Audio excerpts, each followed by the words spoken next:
제가 성경에서 읽다 보면 이해하기 어려운 장면들 몇 가지가 있는데, 근데 사실 지금도 이해하기가 어렵습니다. 제가 지금도 이걸 어떻게 이해를 해야 되나 하는 장면 중에 하나가 바로 압살롬을 피해서 도망갈 때의 다윗의 모습이에요.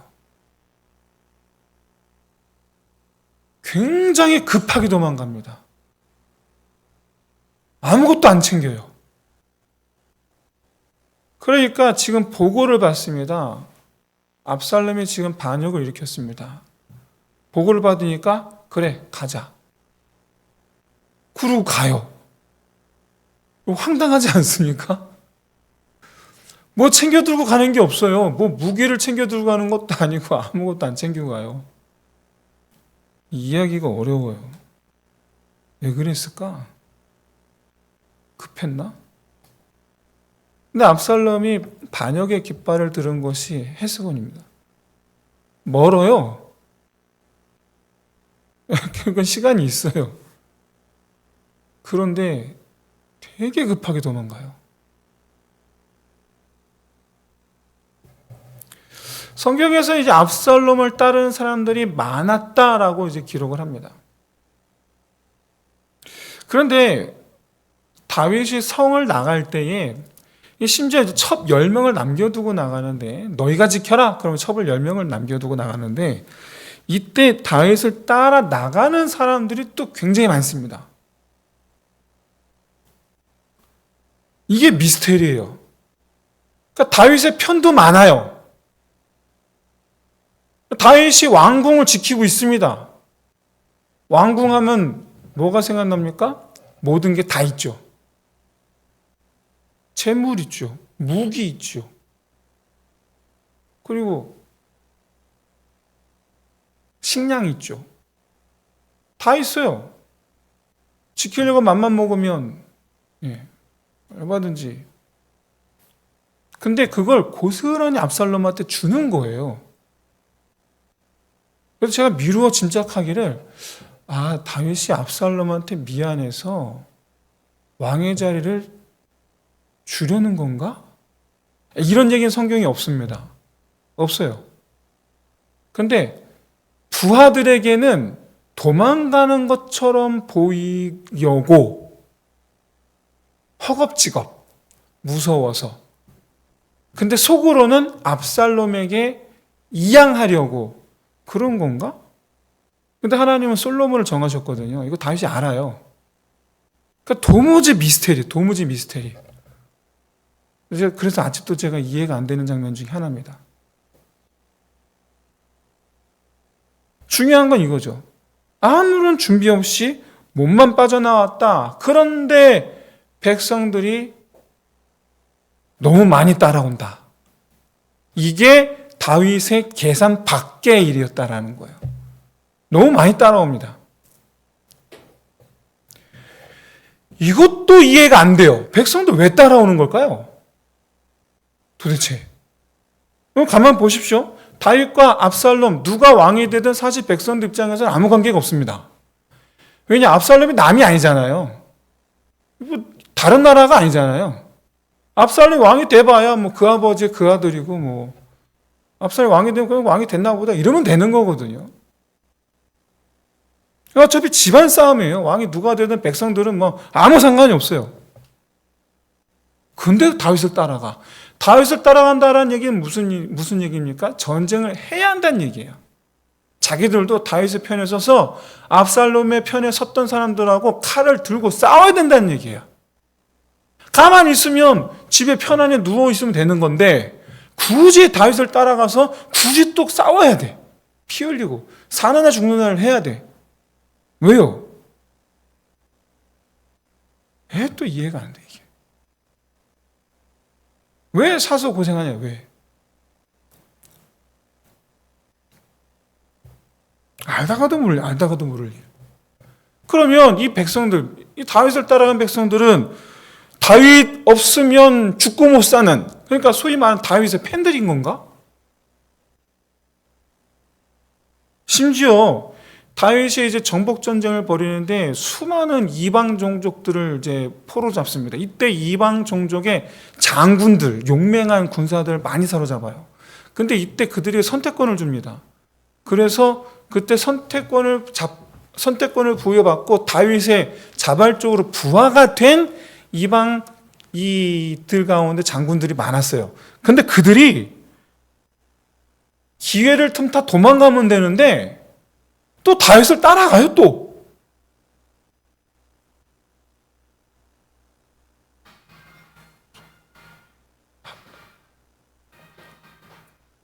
죽을지도 모르는데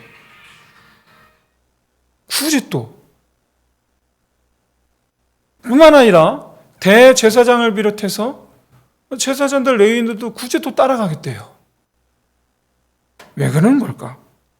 이들이 도대체 뭘 바라고, 다윗에게 도대체 어떤 매력이 있길래, 가만히 있으면 이 상황은 그냥 지나가는 바람일 뿐인데, 자기들 일이 아니라 그냥 강 건너 불구경하면 될 일인데, 왜 섭을 지고 불 속에 뛰어드는 이런 위험을 왜 감수하는 걸까?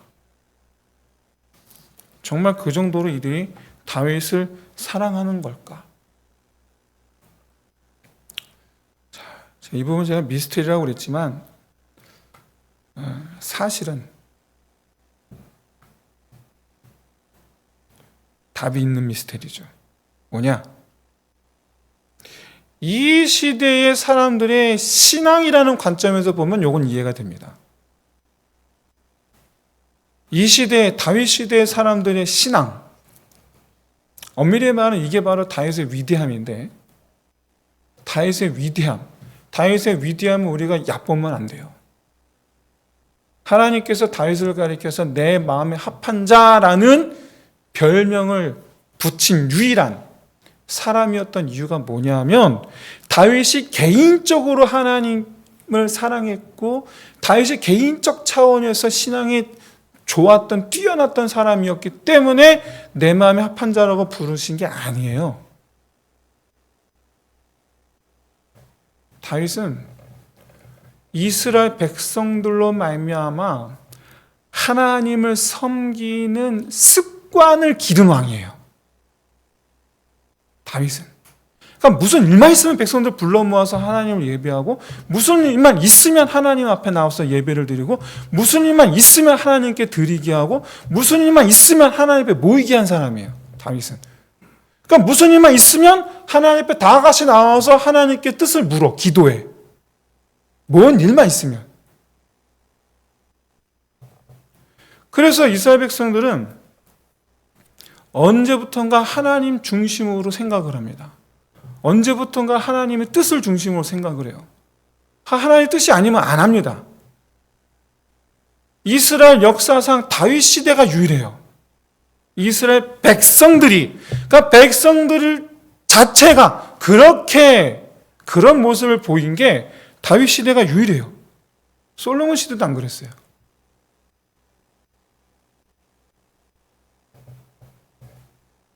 그래서 하나님께서 다윗을 내 마음 합한 자라고 부르시는 거예요.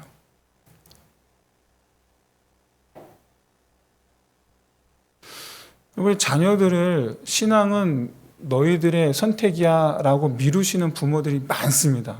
그리고 그거 잘못하는 거예요. 여러분, 그거 아주 잘못하는 겁니다. 수단과 방법으로 가르지 말고 내 아들, 딸들로 말미암아, 내 영향력에 있는 모든 이들 말미암아 하나님을 예배하게 만들어야 됩니다. 강제는 안 되죠. 강제를 하는 뜻이 아니에요. 채찍을 들어서 그렇게 만들라는 뜻이 아닙니다. 다윗은 모범을 보였어요. 본인이 먼저 맨날 가서 엎드리고 백성들 불러다 놓고 그 앞에서, 하나님 앞에서 춤추고, 그걸 보면서 미갈은 그랬거든요. 미쳤나 보다. 아내가 보면서 미쳤나 보다 할 정도로 백성들 앞에서 그렇게 하나님 앞에 춤추던 사람이에요. 그러니까 레위인들이 앞장서서 찬양하는 것을 되게 대단하게 생각했던 거예요. 대단하게. 그랬기 때문에 다윗 시대에 아삽과 헤만이라는 위대한 찬양 인도자가 나왔던 거예요. 그랬기 때문에. 그래서 하나님께서 다윗을 그렇게 말씀하신 거예요. 내 마음에 합한 자라고. 지금 현재 다윗을 따라 나서는 사람들이 다윗을 사랑했기 때문에 다윗을 따라 나선 것이기도 하지만 중요한 거는 이들이 뭘 알았냐? 하나님께서 아직 다윗을 버리신 게 아니라는 걸 알았기 때문에 다윗의 편에 섰던 거예요. 압살롬의 편에 남아있으면 이게 압살롬 편에 서게 되는 거예요. 남아있으면. 그러니까 우리는 아니라는 거예요. 우리는 압살롬 편이 아닌데? 하나님은 아직 다윗을 안 버리셨는데? 우리는 다윗 편에 서야 되는데? 그래서 다윗을 쫓아가는 거예요. 그래서.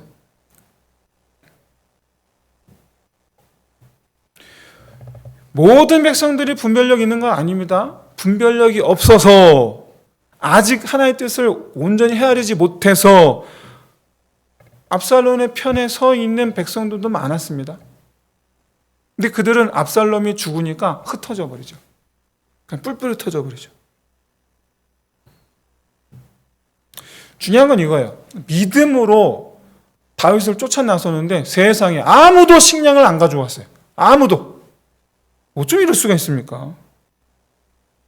믿음만 좋아? 준비성이 하나도 없어요. 아니 어떻게 믿음만 좋을 수가 있을까? 아따. 그래 다윗의 입장에서는 사람이 늘어나면 늘어날수록 근심이 되는 거예요. 여러분 참 신기하지 않습니까? 믿음 좋은 사람들이 모이는데 근심이 돼. 이게 이해가 되십니까? 왜 그러느냐? 다윗은 굉장히 뛰어난 장군이거든요. 본인 스스로가 장군이에요. 장군들에게 있어서 여러분 가장 첫 번째로 신경 쓰이는 건 뭐냐면 무기도 아니고 군대 수도 아닙니다. 우리 교회에 이 지휘관이셨던 분이 계시기 때문에 이게 무슨 말인지 잘 아실 겁니다. 지휘관이 가장 신경 쓰는 건 먹을 겁니다. 먹을 거. 첫 번째로 쓰이는 건 먹을 거. 왜냐? 손에 명품 칼이 있으면 뭐합니까? 3일만 굶으면 그거 들 힘이 없어요. 들 힘이 없다고요. 근데 여러분 배불리 먹이지 않습니까? 그러면 몽둥이로 바위를 깨뜨립니다. 몽둥이로. 근데 지금 다윗은 본인도 그렇고 백성도 그렇고 먹을 거 하나도 안 들고 왔어요. 말 그대로 몸만 빠져나갔어요. 근데 자꾸만 쫓아와. 이게 얼마나 야속했을까? 뭐 자기들이야 신앙인 줄 알겠죠. 자기들이야. 그런데 나는 자기들 책임져야 되잖아요. 어떡하라는 거예요 도대체. 자기들은 믿음이 좋아. 나는 근데 자기들 책임을 져야 해. 야, 쫓기는 상황에서 이제 기도해야죠. 기도해야 돼요. 나 한 몸 도망 다닐 때의 기도와 저 많은 사람들을 책임져야 되는 입장에서의 기도는요 차원이 다릅니다. 주여 나로만 먹을 것을 주옵소서 할 때에 나은 사람이 먹어야 될 양을 생각할 때 그 기도와 10,000명 먹을 거 생각할 때 기도 여러분 어떻습니까? 생각해 보세요. 저 10,000명 먹을 거를 그게 어디서 나옵니까? 저게 도대체. 정말 여러분 저 백성들 때문에 나 혼자 도망 다닐 때보다 저 큰 무리를 끌고 떠다니면서 기도는 더 큰 믿음이 필요한 거예요. 정말 더 큰 믿음이 필요한 거예요. 저 무리 먹일 식량이 도대체 한 끼 먹일 식량이 아니잖아요. 한 끼 먹일 식량이 아니라고요. 10,000명, 20,000명, 30,000명 한 끼 먹일 식량이 아니고 도대체가 언제 끝날지 모를 기간의 식량이라고요. 그거 어디서 나옵니까 그게? 모세 시대처럼 만나로 하나님 하늘에서 만나를 내려줘 이럴 수 있는 것도 아니고 다윗 입장에서는 말 그대로 환장할 노릇인 거예요. 환장할 노릇. 이게 믿음으로 기도하는 겁니다. 주여 어찌하오리까. 그렇게 다윗에게 있어서 정말 큰 믿음이 필요한 시점에 등장한 게 누굽니까? 그게 바르실레예요. 그게 바르실레예요. 혼자만 등장하지 않았죠. 몇몇 상인들과 함께 등장했어요. 한 사람은 암몬 사람, 암몬 왕 아들입니다. 소비. 그리고 또 다른 사람은 무비보셋을 지금 챙기고 있는 사울 왕가의 종이죠. 뭐 지금은 멸망했지만 사울 왕가의 종인 마길입니다. 이때 사울 왕가는 다 전멸했고 이제 이 다윗 편이거든요. 다윗이 돌보고 있으니까. 남은 사람이 바로 이제 길르앗 사람이라고 되어 있어요. 길르앗 사람. 바르실레. 이 길르앗 로글림은 요단 동편이에요. 요단 동편. 므낫세 지파가 있는 땅이긴 한데, 근데 므낫세 지파라고 하질 않고 이 길르앗이라고 얘기하는 거 보니까 바르실레는 이방인이었던 사람이었던 거예요. 이스라엘 사람이 아니고.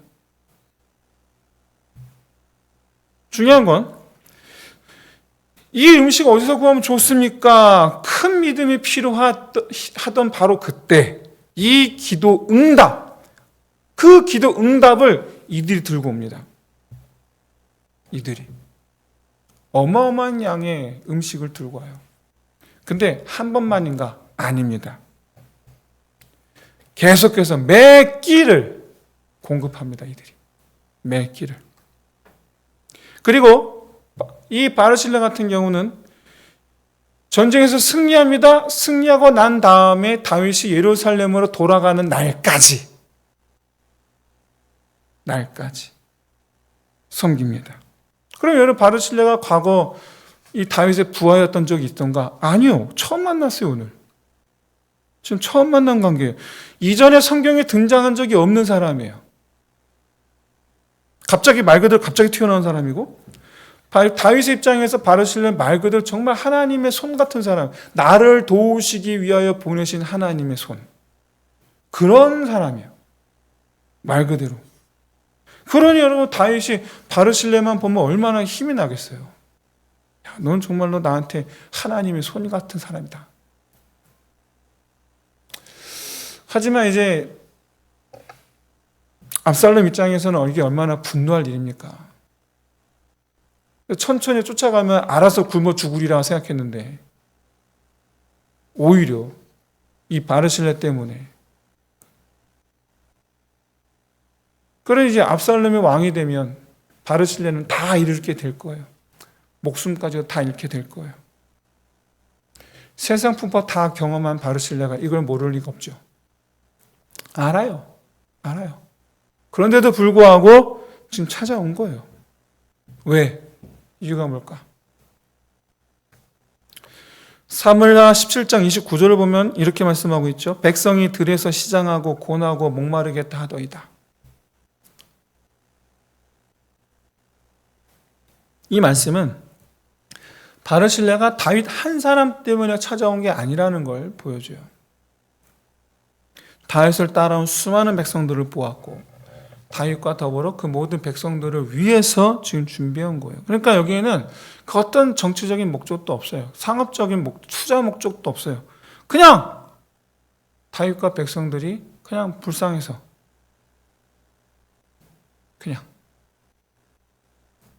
그냥 왔어요. 그냥.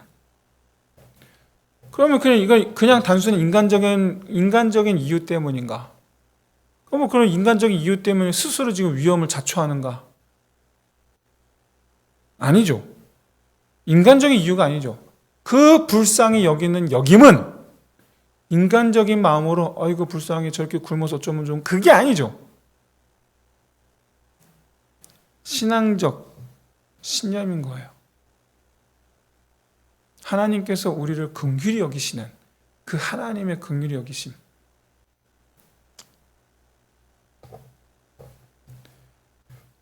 바르실레의 과거 어떤지 몰라도 그가 출신이 이방인 출신이든 아람 출신인 걸로 지금 그렇게 알려져 있습니다만은 그가 뭐 아람 출신이 됐든 뭐가 되었든 하여간 그가 이제 이스라엘 안에서 살고 있고 그 안에서 지금 족장으로 있습니다. 로글림이라는 지역의 족장으로 있습니다. 까돌이라고 되어 있거든요. 까돌이라는 말은 족장이라는 뜻이에요. 히브리어로. 내가 로글림의 까돌입니다. 이렇게 자기를 소개하고 있거든요. 오늘 본문에서. 자기가 믿는 하나님, 나의 하나님. 근데도 이스라엘 백성들, 하나님의 백성들 아닙니까? 근데 내게 있는 소유, 하나님께서 주신 소유, 하나님께서 내게 맡겨주신 소유, 그걸 다 들고 지금 온 거예요. 하나님의 백성들에게 하나님께서 맡겨진 소유로 하나님의 백성들을 먹이려고. 왜 나를 하나님께서 풍요하게 하셨는가? 왜 나를 하나님께서 까돌로 삼으셨던가? 이때를 위함이 아닌가? 이게 바르실레 마음이었던 거예요. 이게.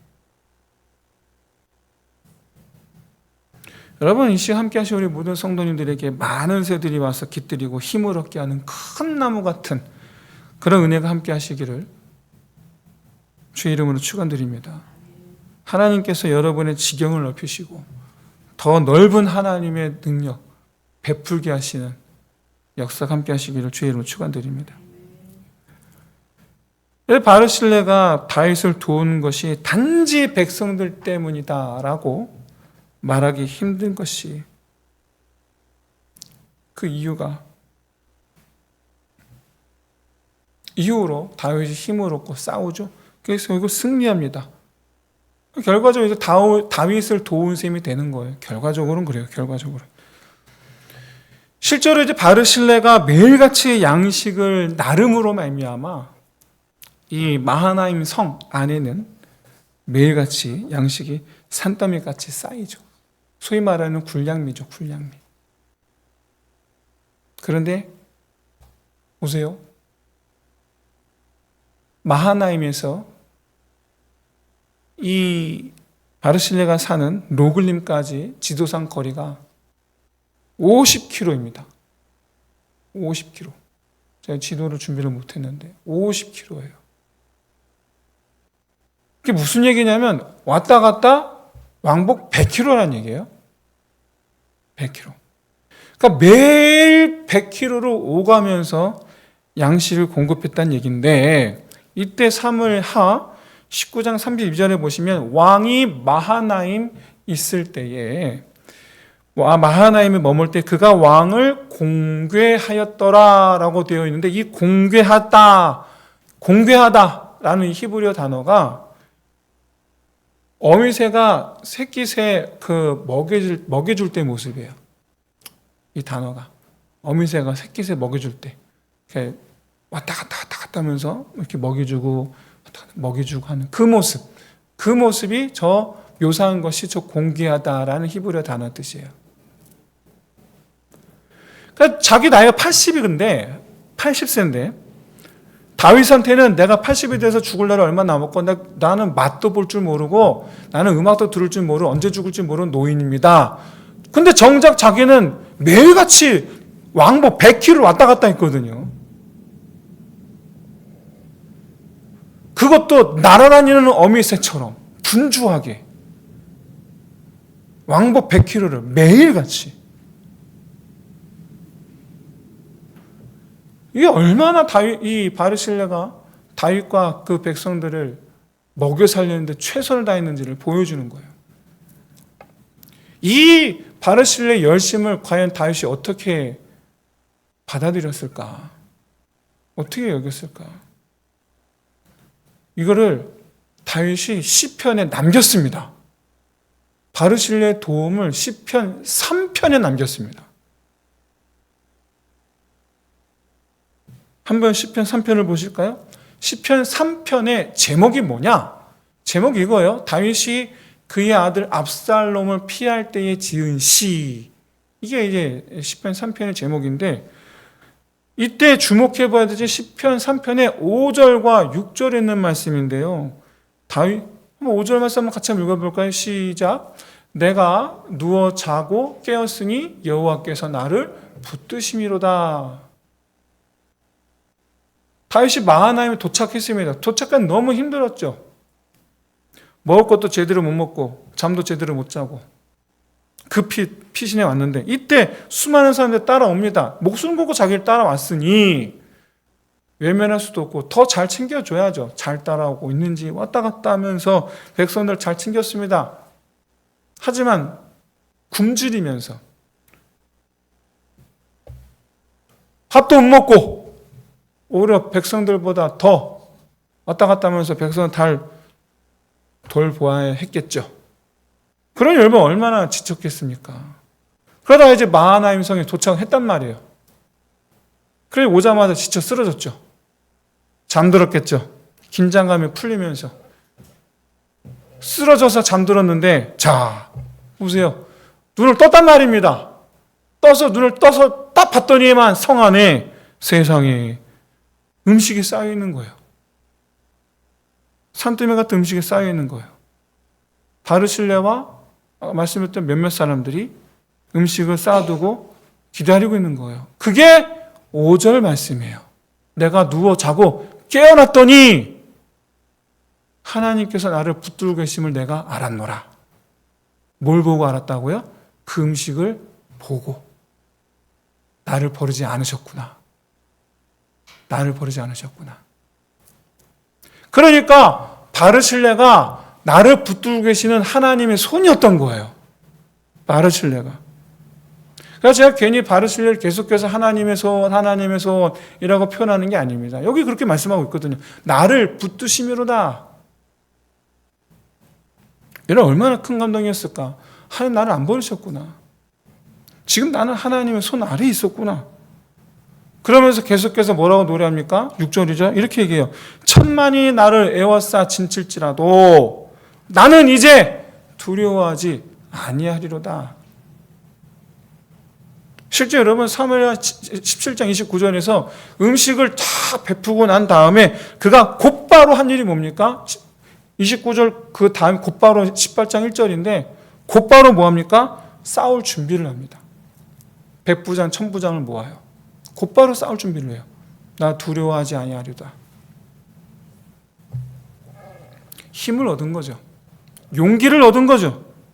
바르실레 때문에 하나님의 자기를 버리지 아니하는 것을 확인한 거예요. 그 바르실레가 자기한테는 하나님의 손인 거예요. 사랑하는 성도 여러분, 서로가 하나님의 손이 되어주시기를 진심으로 소원합니다.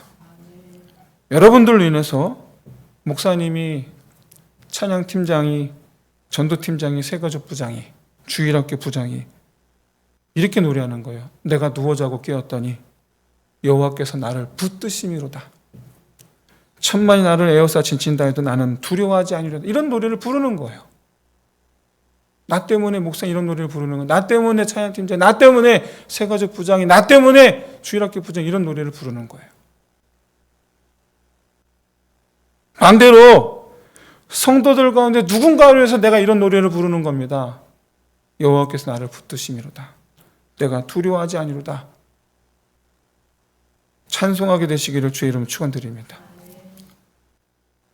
그래서 이제 바르실레 도움으로 승전한 다윗이 왕궁으로 돌아가는데 이때 다윗이 이제 바르실레를 데리고 가려고 합니다. 이때 바르실레가 완곡하게 거절하죠.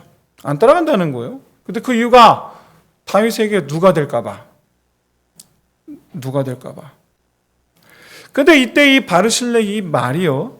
마태복음 6장 3절에서 예수님 말씀하셨던 오른손이 한 일을 왼손이 모르게 하라라는 말씀과 어느 정도 같은 맥락, 같은 의미를 가지고 있습니다.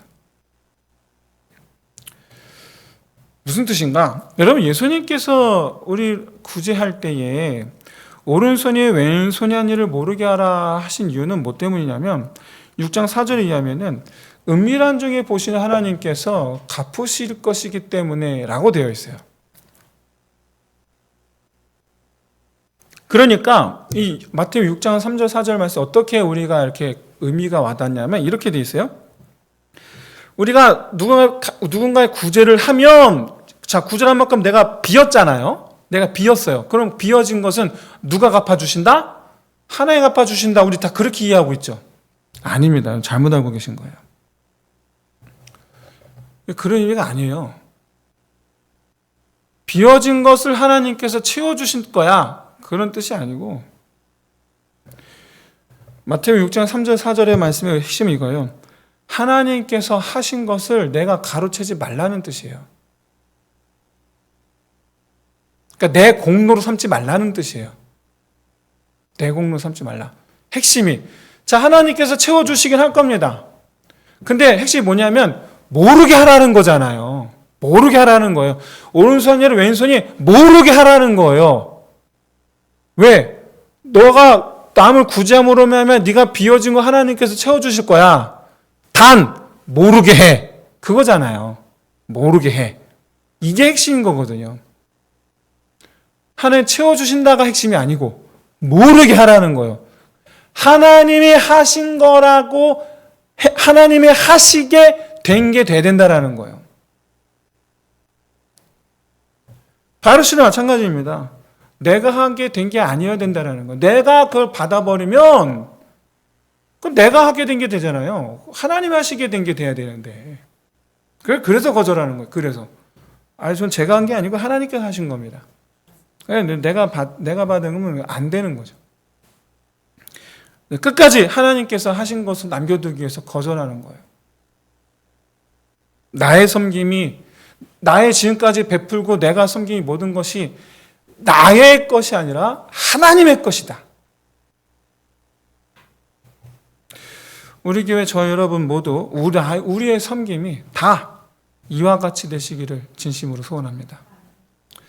하지만 받은 다윗 입장에서는 그건 아니죠.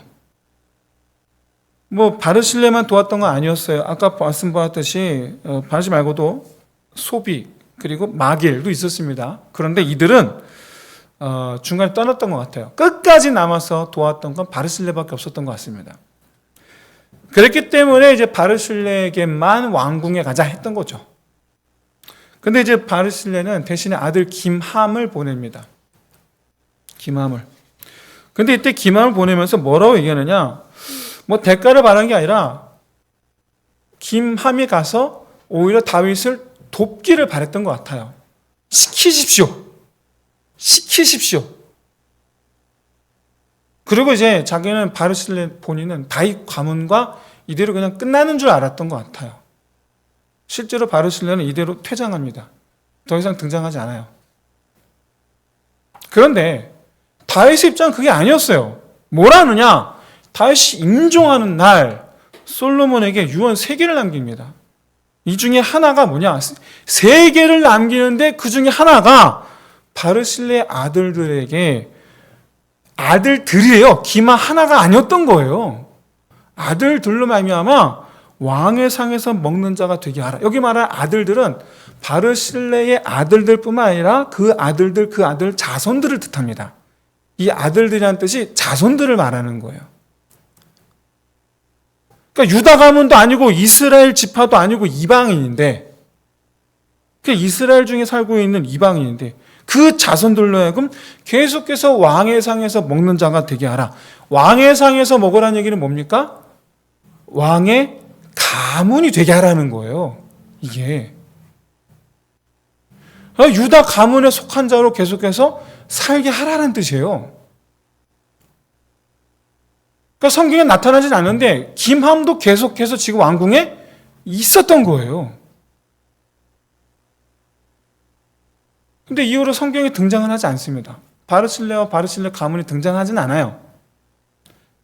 그런데 뜬금없는 곳에서 갑자기 등장합니다. 어디냐? 다윗 유언 이후로 더 이상 등장하지 않는 바르실레 이름과 그 아들들 자손들의 흔적. 유다가 멸망합니다. 바벨론 포로 다 끌려갔죠. 그런데 예루살렘으로 귀환한 사람들의 명단에서 뜬금없이 등장해요. 갑자기 등장해요. 과거 레위인이었던 한 사람이 바르실레의 딸과 결혼을 합니다. 그랬던 모양이에요. 그때 바르실레 딸과 결혼할 때 대리 사이로 들어갔던 모양입니다. 그러면서 이 레위인이 자기 성을 바르실레로 바꿔요. 그래 놓고는 바르실레라는 이름으로 제사장 업무를 해왔던 거예요. 할렐루야. 무슨 말이죠? 바르실레는 이방인 이름이에요. 근데 그 이름이 언제부턴가 제사장의 이름이 되어 있었던 거예요. 언제부턴가. 이 말은 바르실레의 딸까지도 예루살렘에 들어와 있었다. 다시 말씀드려서 그의 자손들이 유다 지파 또는 다윗 왕조 안에 계속 섞여 있었다라는 것을 반증하고 있다. 중요한 건 이거죠. 아시다시피 기브온 사람들이 일컫던 것처럼 이들이 어떻게 됩니까?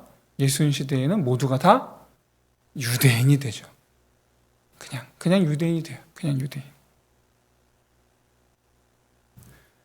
여러분, 바르실레가 이방인이었으나 이스라엘과 함께 살며 여호와 하나님을 따르게 됩니다. 그러다가 하나님의 종 다윗을 끝까지 책임을 지죠. 그랬더니 하나님께서 어떻게 합니까? 바르실레를 책임져 주시는데 어떻게 책임져 주세요? 그의 자손들로 말미암아 유다가 되게 하시고 레위가 되게 하시고 영원한 하나님의 백성이 되게 하시기까지 책임져 주시죠. 이와 같이 여러분, 하나님의 손으로 쓰임 받는다라는 것은 곧 하나님과 한 몸이 되는 것이라는 것을 여러분 깨닫게 되시기를 주의 이름으로 축원드립니다. 하나님의 손으로 쓰임 받는다는 것은 단순히 그냥 도구로만 쓰임 받는다는 것이 아니에요. 하나님의 한 몸이 된다라는 뜻이에요.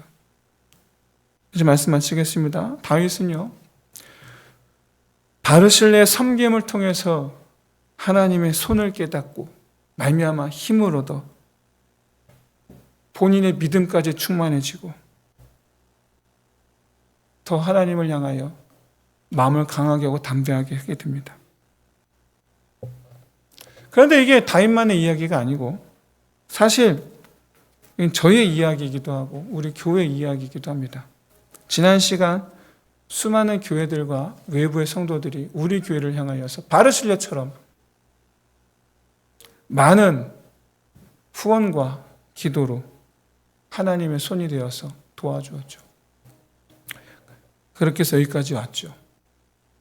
그리고 또 우리 교회 안에 또 우리 많은 성도들의 헌신과 또 섬김으로 또 여기까지 왔죠.